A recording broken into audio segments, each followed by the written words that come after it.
നമ്മൾ ചില ആശുപത്രികളുടെയൊക്കെ സൈഡിൽ കൂടെ ഒക്കെ പോകുന്ന സമയത്ത് ചില ആൾക്കാർ വന്നിട്ട് മോനെ എനിക്കൊരു 20 രൂപ തരുമോ, അല്ലെങ്കിൽ എന്തെങ്കിലും സാധനം കഴിക്കാൻ മേടിച്ച് തരുമോ എന്നൊക്കെ ചോദിക്കുന്ന ചില ആൾക്കാരെ കണ്ടിട്ടുണ്ട്. അപ്പം നമ്മൾ ചിലർ പറയും അതിനൊന്നും പൈസ കൊടുക്കരുത്, അവരൊന്നും എൻ്റർടൈൻമെൻറ്റ് ചെയ്യല്ലെന്നൊക്കെ പറയും.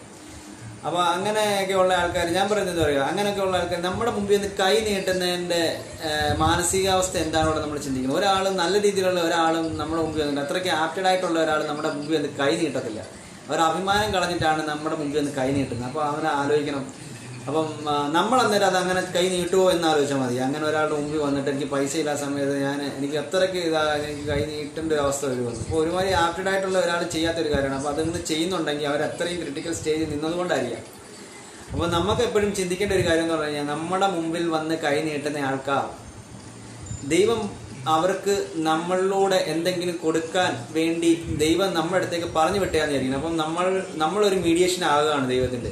അപ്പോൾ ഉള്ള ചില്ലറ എന്താണെന്ന് വെച്ച് കഴിഞ്ഞാൽ അവർക്ക് കൊടുത്തു കഴിഞ്ഞാൽ അതിനെക്കാട്ടിലും വലിയ പുണ്യമൊന്നും വേറെ ഇല്ല. അപ്പോൾ നമുക്ക് ചെയ്യാൻ പറ്റുന്നതെല്ലാം നമുക്ക് അവർക്ക് വേണ്ടി ചെയ്തു കൊടുക്കാം. ചിലപ്പോൾ ഒരു ചായയും, ചിലപ്പോൾ അല്ലെന്നുണ്ടെങ്കിൽ ആഹാരം എന്ത് വേണമെങ്കിലും കുറച്ച് മേടിച്ചു കൊടുക്കുക, അല്ലെങ്കിൽ പൈസ ഉണ്ടെങ്കിൽ പൈസ ആയിട്ട് കൊടുക്കുക, അവരുടെ സാഹചര്യം മനസ്സിലായി സഹായിക്കുകയും ചെയ്യാം.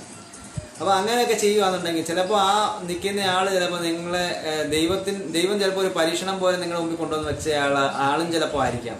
അപ്പോൾ എപ്പോഴും നമ്മുടെ മുമ്പിൽ കൈ നീട്ടുന്ന ആൾക്കാരെ ഒരിക്കലും നിരാശയോടെ പറഞ്ഞു വിടരുത്.